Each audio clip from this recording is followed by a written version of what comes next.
Hello English learners, welcome back to another video. Today I'm going to be reacting. I'm going to be reacting to different accents around the UK. I get a few requests for this one and I think it could be a really fun one to do. So I'm going to go on YouTube and try to find some accents that I think are really difficult to understand. Maybe I'll have something to talk about, or maybe I'll be able to let you know what they're saying and you can test to see if you understand it as well as I can. But yeah, who knows what I'm going to find. But I thought a good one to start with is the accent from my region, which surprisingly doesn't sound like me. You know, I don't really have a strong accent.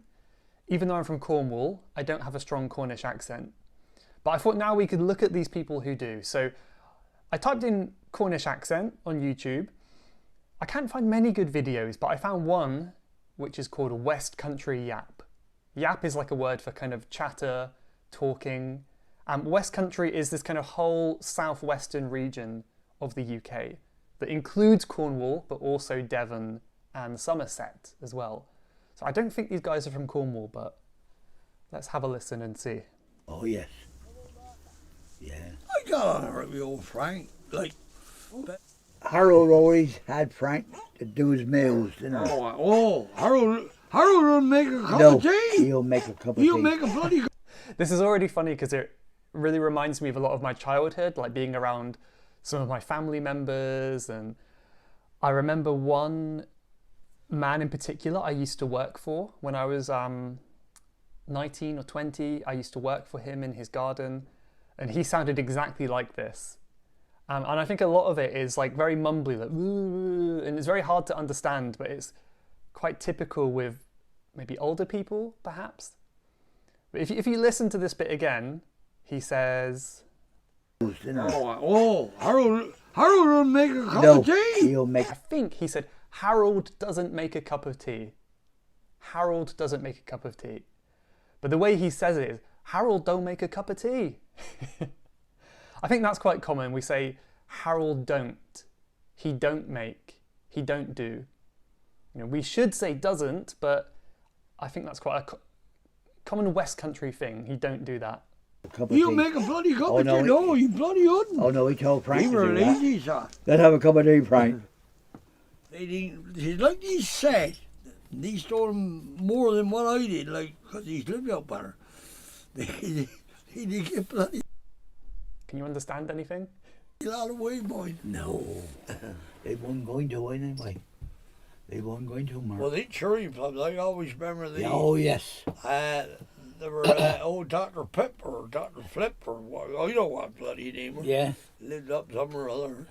Well, as he cherry plums, he called on me, said the doctor. I have no idea what he just said, so don't worry if you're not following. Even though this is the accent that I heard a lot as a child, I still have trouble understanding, so don't worry if you don't understand. I guess it just shows you how many, like the variety of accents and sounds within the UK. But it reminds me a lot of my grandfather. No. Oh no. Very funny people. Very funny people. There you go. But what good did it do? No good at all. No good at all.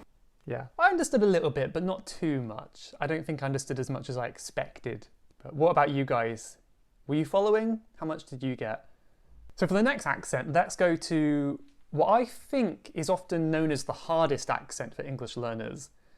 This is the Irish accent. You know, there's many different types of Irish accents, and you've got a big distinction between North and South. But this one is Irish farmer's strong accent about his missing sheep. So I don't think I've heard this one before. Let's have a listen. Well, then find them. There's riding, viewing them in. And you want to see it, find them. Last Saturday, Mikey Joe O'Shea brought his flock of Scotch sheep down from the mountain commonage ahead of lambing. So the first part, I didn't understand anything he said. It just sounded like lots of mumbling. I mean, even the news reporter is quite difficult to hear, I imagine, for some learners. Let's listen to that again. Last Saturday, Mikey Joe O'Shea brought his flock of Scotch sheep down from the mountain So he brought his flock of Scotch sheep down from the mountains. Something like that. commonage ahead of lambing. He discovered over 50 were missing. Allowing for a number of deaths and strays, Mikey is convinced over 45 sheep have been stolen. I love the way that Irish people will pronounce some numbers like 40. You hear that, it's like 30. No, I can't even do it properly, but listen to that again. Mikey is convinced over 45 sheep have been stolen. Possibly a night, there'd be a full moon there about night, and it should be bright out, and there could anyone go up in the mountains about night, sure. It's bright out, anyone can go up in the mountains? Something like that. I kind of get the gist, which means I kind of understand the main idea, but I can't catch every word. Let me know if you have a similar experience to me, or maybe you don't understand anything. That's totally fine, don't worry. Well, there was 45 sheep missing, like, in the lambs and everything, and the sheep, just count out a nice bit of money, like.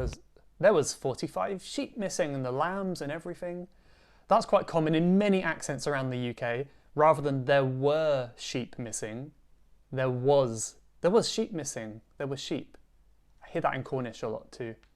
Can be done about it, nothing. Can be done about it, nothing. I really shouldn't copy, should I? I'm going to offend someone. That's interesting. I don't know if that's an Irish thing. I've never heard that before. I would say nothing can be done about it. But he says, can be done about it, nothing. Or maybe he said, what can be done about it, nothing. Like he was answering his question, but that what was so quick that you couldn't really hear it. I wonder if the Irish people on TV can understand that, if it's on the news, but that'd be interesting to hear.